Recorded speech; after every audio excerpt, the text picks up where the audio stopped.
this representation thought that that was the thing to be done. Pagkatapos po noon, Mr. President, yung mga tao na ang paniwala nila ay hindi dapat pakinggan yung statement sapagkat obviously pinoproteksyon nila yung mga pangalan na nabanggit doon, ay gumawa sila ng paraan para discredit yung mama, meaning Orly Gutesa. Nagsimula po sila na hanapan ng butas yung nagnotaryo doon sa dokumento. Sa akin pong palagay, Mr. President, naging mutin academic yung notaryo sapagkat yung testigo humarap naman. Maghapon na nandito po kasama natin testigo at sinagot lahat ang mga tanong sa kanya. Ngunit hindi po sila nagkasya doon. Talagang pinagsikapan nila sa pagitan ng pag-disown nung notary public ng kanyang alleged signature. Mr. President, gusto ko pong malaman ngayon, hindi po ba kalakaran na yung mga nagpapanotaryo ibibigay lang po yung dokumentong gusto nilang ipanotaryo sa opisina ng kanilang pinuntahan at kung magkano man ang bayad na hihingin sa kanila, magbabayad po at kukunin na nila yung notaryo o yung dokumentong pinanotaryo. Hindi po ba ganun ang kalakaran, Mr. President?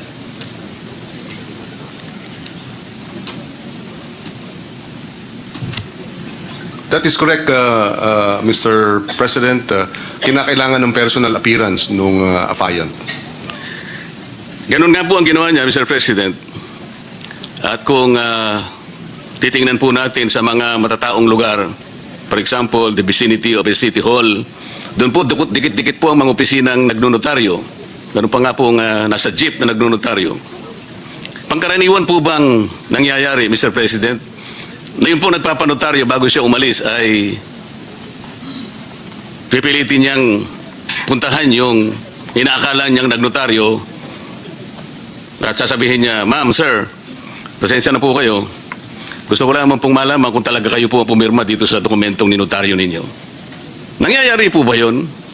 Sinisiguro po ba nung nagpanotaryo bago siya umalis na yung inaakala niyang nagnotaryo sa kanyang dokumento ay siya nga?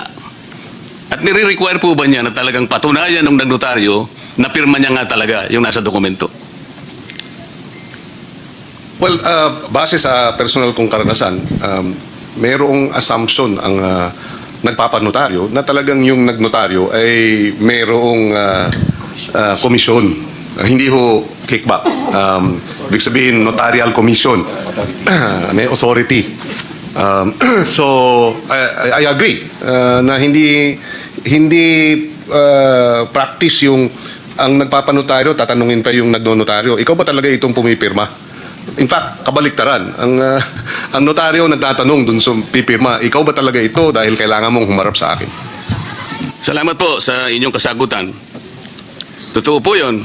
Lalong-lalo na po kung yung dokumentong sinasabi nila na pinalsipika ay meron naman pong notarial details. Ang ibig sabihin po, merong stamp pad na ginamit na kung saan po sinusulatan yung mga detalye ng notaryo at meron pa pong parte doon na kung saan ilalagay mo yung numero ng dokumento, yung pahina, pati po yung bilang ng Book of Registry. Yung pong dokumento ni Gutesa, Mr. President, pag sinalat mo po, meron po kasi akong kopya.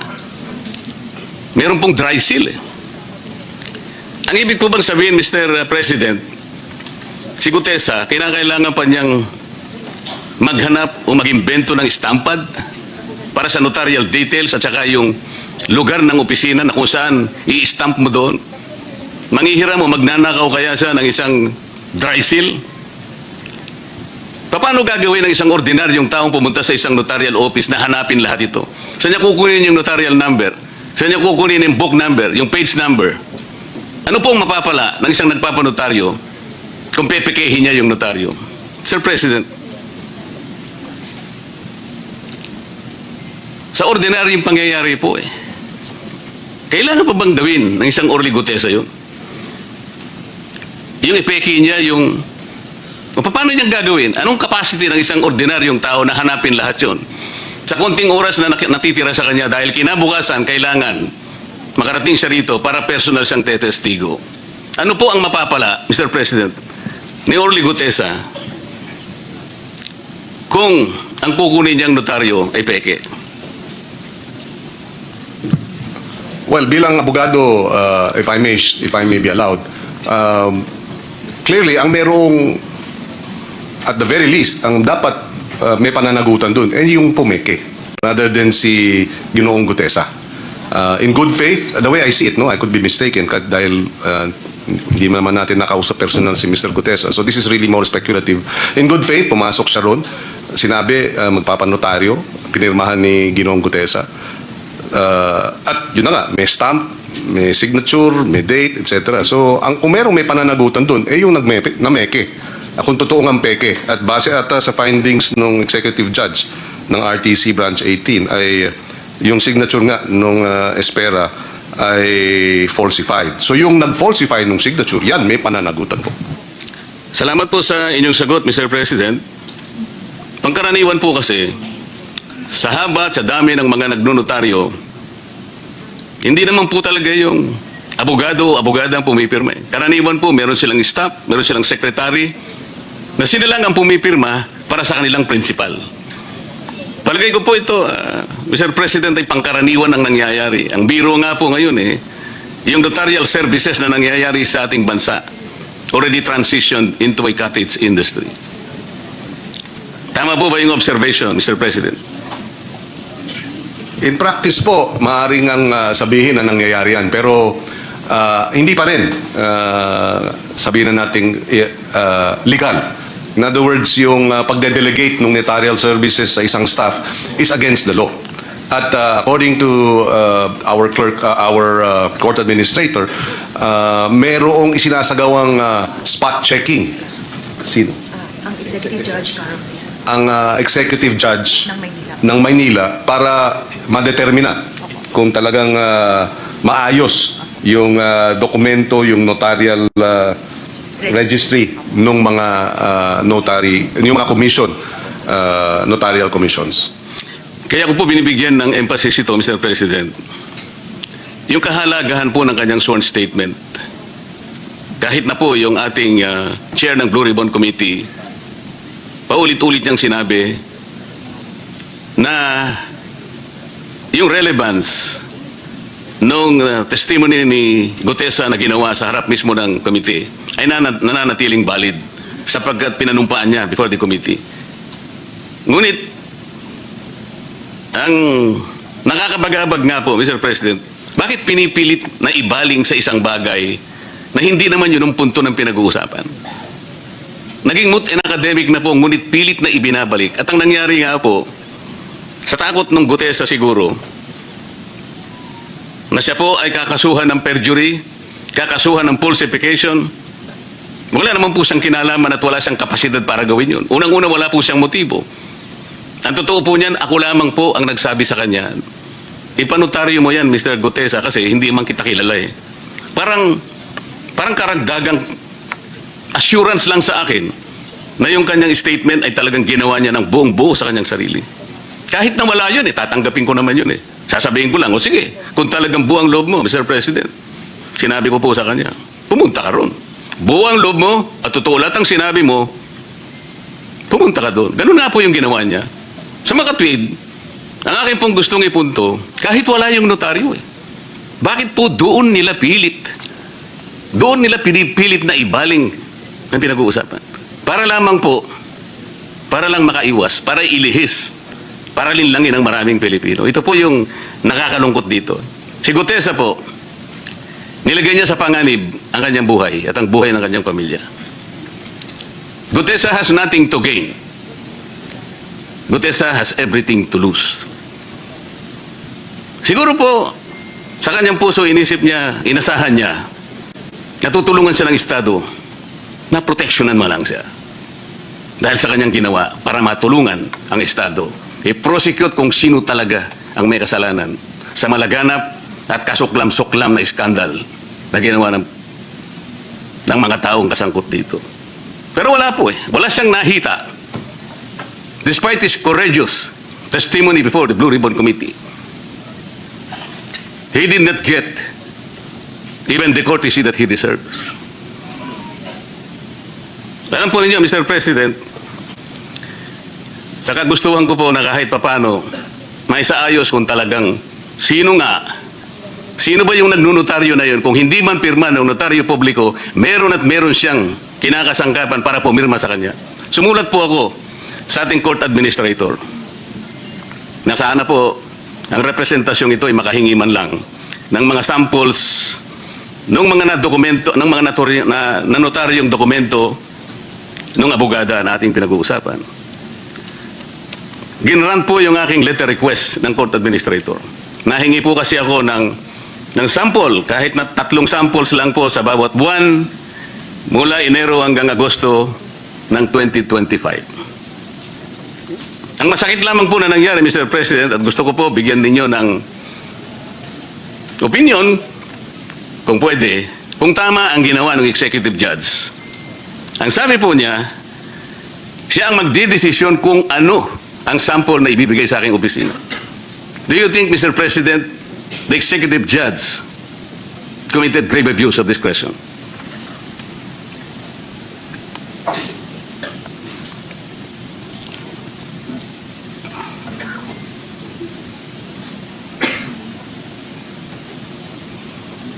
Yes.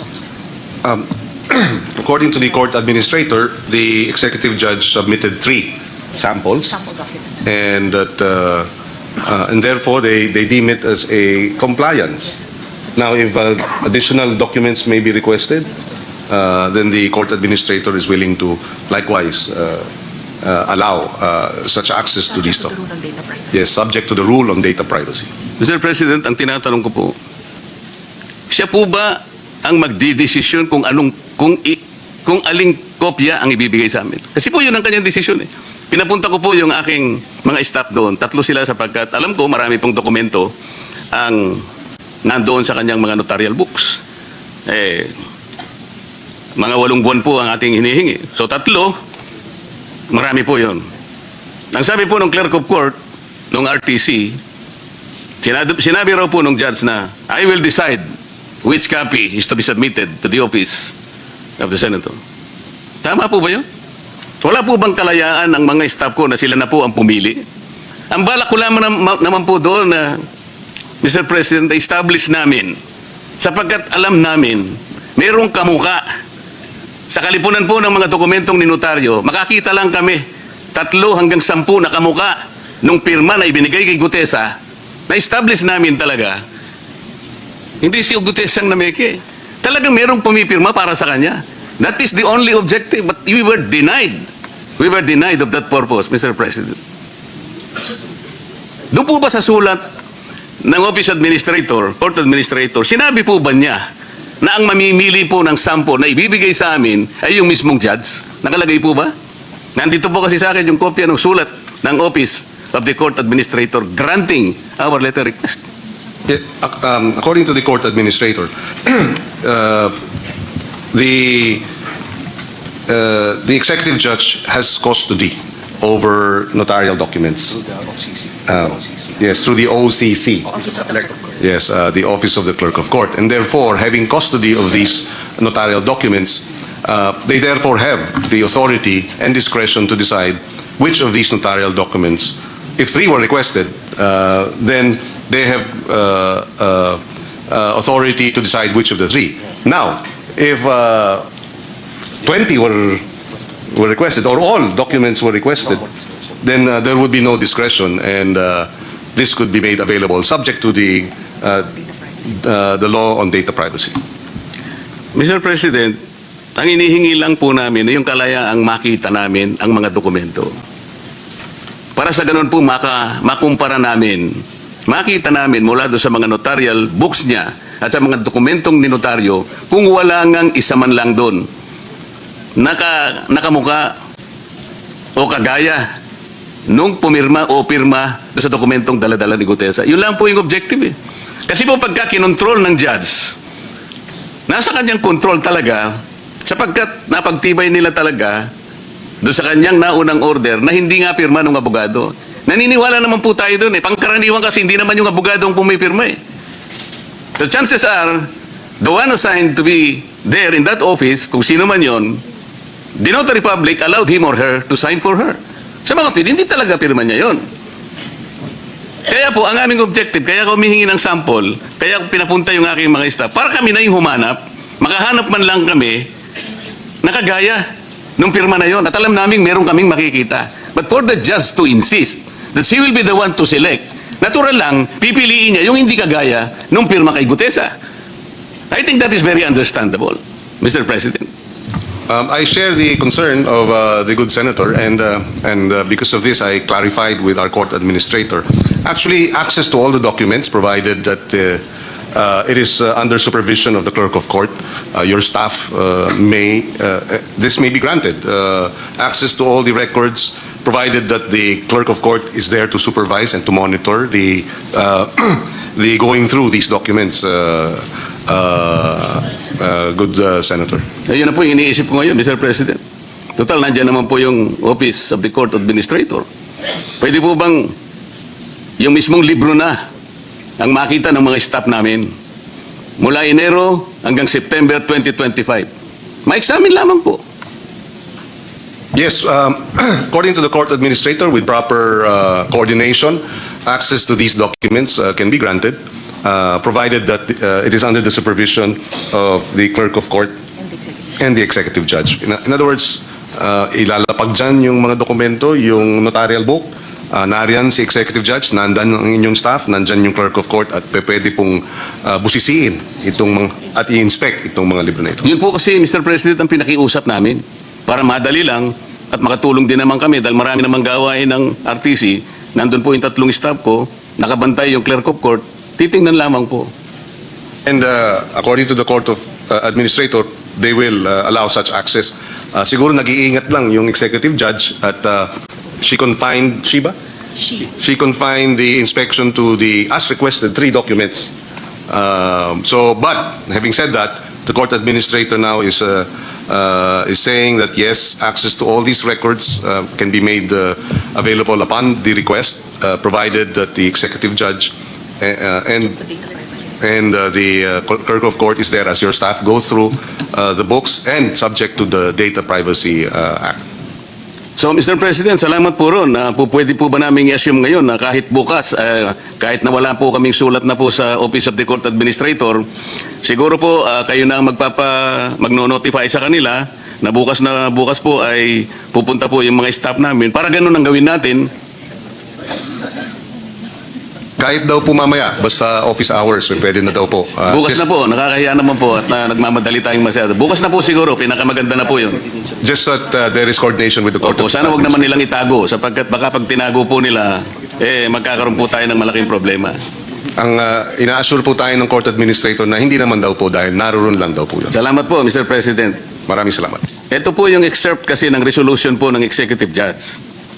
Kaya nakakapagbigay po ng iba yung pagdududa sa representasyong ito. Ang pinag-uusapan lang po ron. Ang core issue lamang po whether or not pirma niya yun o hindi. At kung kinakailangan maproteksyonan yung integridad ng notarial service. Pero nagpakahaba-haba po yung yung executive judge. To reiterate, sabi niya po, in view of the fact that the sinumpang salaysay contains spurious notarial details, assuming na mayroon pong kakayahan si Gutesa na siya po yung mag-i-stamp ng ganun, and affords notary signature, and further considering that the said affidavit was presented during the Blue Ribbon public hearing, this office finds that its presenter, Mr. Gutesa, and all persons who made use of said documents not only introduced the forged and notarized sinumpang salaysay, but also actively participated in its falsification. Sana naman po kayo nakakitang order na gano'n? Ako po yung nagpresente.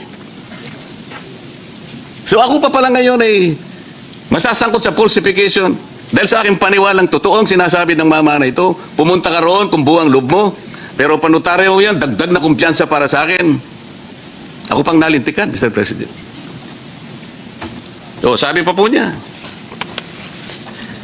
The above-mentioned statement is an excerpt from the resolution, and ito po pala, pasensya na po. Succinctly, it is an established rule, well buttressed upon reason, that in the absence of a satisfactory explanation when a person has in his possession or control a falsified document and who makes use of the same, the presumption of inference is justified that such person is the forger or the one who caused the forgery and therefore is therefore guilty of falsification.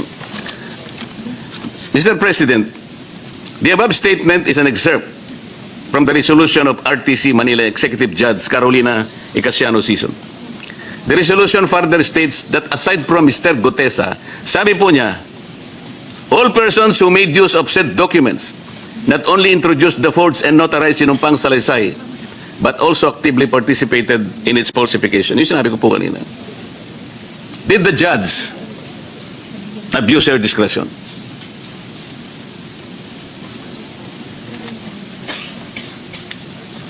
Well, according to the court administrator, it is their view that no, because there is a presumption of regularity. And if I may, well, I was listening to the good senator. Sabi kasi absent the facts, absent the evidence to the contrary, no, or information to the contrary. Mukhang based on your explanation now and your narration, mukhang may absent na dun sa information na which led to that ruling. That is my personal opinion as a lawyer. But according to the court administrator, because there is a presumption of regularity, then there was no abuse of discretion. Saan po ibinase yung presumption of regularity, Mr. President? All persons who made use of said documents do not only introduce the forged and unauthorized sinumpang salaysay, but also actively participated in its falsification. Tinawag ba niya ako doon? O yung mga taong nag-present ng document na yon? Wala po. Ang totoo po niyan, this representation requested a copy of her resolution. Hindi po niya ako binigyan. Ang sinabi po niya, you are not party to the case. Who is party to the case, Mr. President? Ang sabi pa po niya, she gave a copy to the Blue Ribbon Committee. So this representation, nagpakuha po, nag-request sa Blue Ribbon Committee. Sabi ng Blue Ribbon Committee, we have no copy of that resolution. So sino po binigyan niya? Regular po ba yan? Where is the presumption of regularity here? Sabi niya, hindi ako party. Hindi ko naman sinabing party po ako, but party po ako ng Blue Ribbon Committee. And I am a senator of the Republic. Hindi man lang ako bigyan ng resolution. What is so secret? What is so spectacular about this resolution? Bakit po? Why did she lie na binigyan niya Blue Ribbon Committee? Only to know that she did that. And then we presume that there is regularity in her action. Why? Mr. President.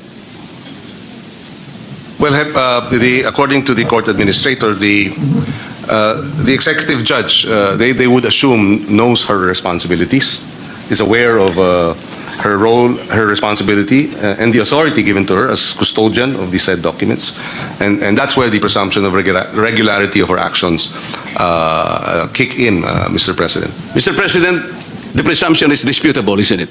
Definitely, it's just a presumption. We are disputing the presumption, Mr. President. Napakarami ko pong sinabi. We were only asking for samples within which to compare the signature in Gutesa's document.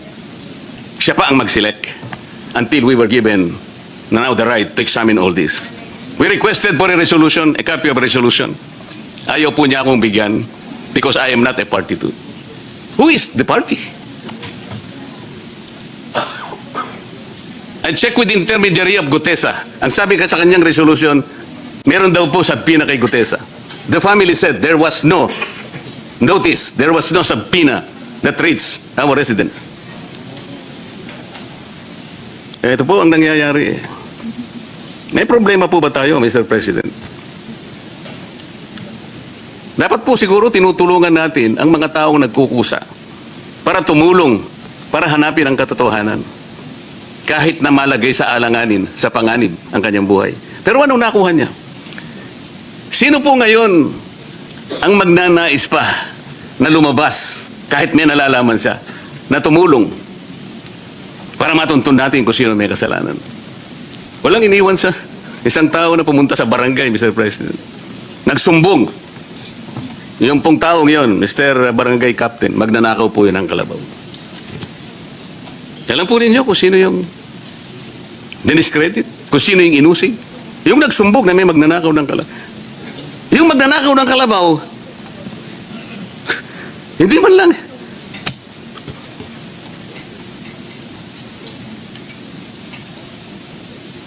Mr. President, I share the frustration of Senator Marcoleta.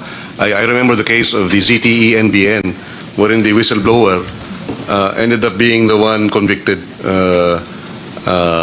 Yes, this is most unfortunate when instances wherein those who are who wish to testify or witnesses suffer such a unfortunate situation.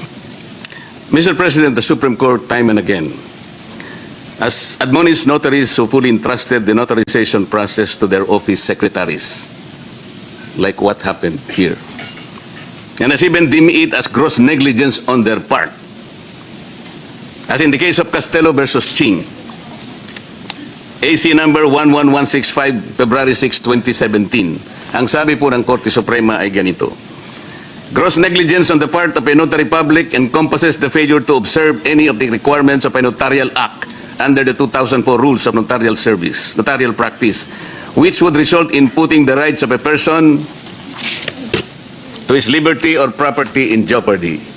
This includes, among others, failing to require the presence of the signatories to a notarial instrument and ascertaining their identities through competent evidence thereof, and allowing knowingly or unknowingly people other than notary public himself to sign notarial documents, affix the notarial seal therein, and make entries in the notarial register. This is what exactly happened.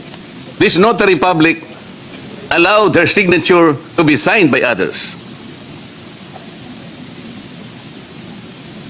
to use their notarial seal by others, and make entries in the notarial register. Hindi siya mismo. Isipin po niyo yung lugar niya. Pinakunan namin ng litrato. Ano po yung nakapaskel doon sa isang maliit na opisina na yun? Tabi ng kalsada. Dikit-dikit ang mga notarial offices. Alam po ba niyo yung nakalagay na sign? Affidavit. Notarial affidavit. 24/7. So, hindi na natutulog yung abogada ron kung siya nga yung nandun. Ilan na po ang mga notaryo publiko ang na-admonish o kaya nasuspindi o kaya nasira, inalis sa notarial practice, Mr. President?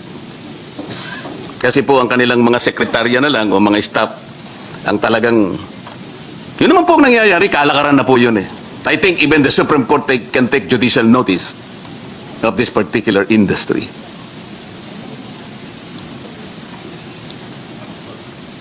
Our apologies, good Senator. I was just clarifying a matter regarding whether or not Attorney Espera Opo. did delegate.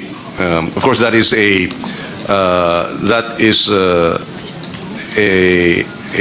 accusation or a allegation, rather.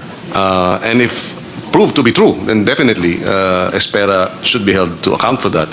And therefore, perhaps one's route should be to ask to have Attorney Espera, the notarial, the notary public, to explain whether or not she in fact did that. Of course. Kasi po, Mr. President, yung ninotaryohan na kontrata ng PESA, ganun din po yung pirma. Si Attorney, sino yung Comelec? Romy Macalital.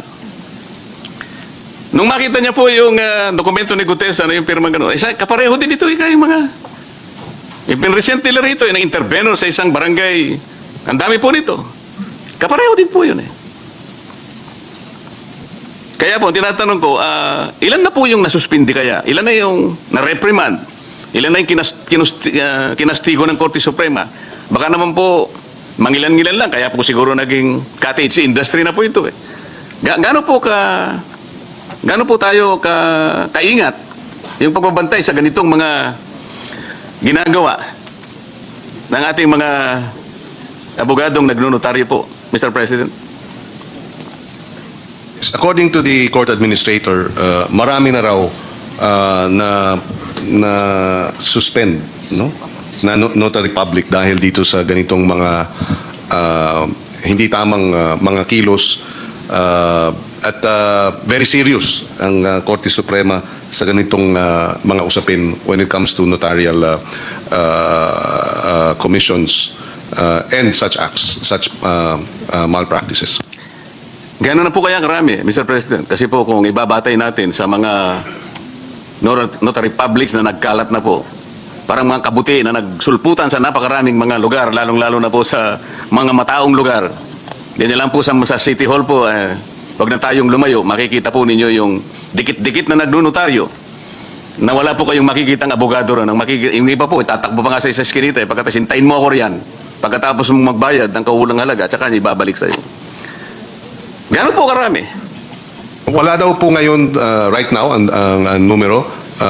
They will be submitting. So, Mr. President, ina-assume po natin yung dami po ng nagnunotaryo ngayon na dikit-dikit sa paligid ng mga city halls ng ating bansa. Lahat po ba yon ang pumipirma yung mga abogado? Under the law and the commission, dapat. Dapat Now, po. Yes. Pero sa nangyayari, sa totoong buhay, sila po ba yung nandoon na nagnunotaryo, Mr. President? Well, dapat din under the law, pero yung realidad, Hindi po, hindi ba? maaaring ang merong dinedelegate. Yun nga po eh. Si Gutesa ay biktima po rito. Siya po yung nabiktima rito. Pero siya ngayon ang kakasuhan ng falsification, ng perjury. Ang tanging kasalanan niya ay lumabas lamang at nagpasya para tulungan ng Estado hanapin kung sino ang utak ng makawalang hiyang nangyari sa ating bansa.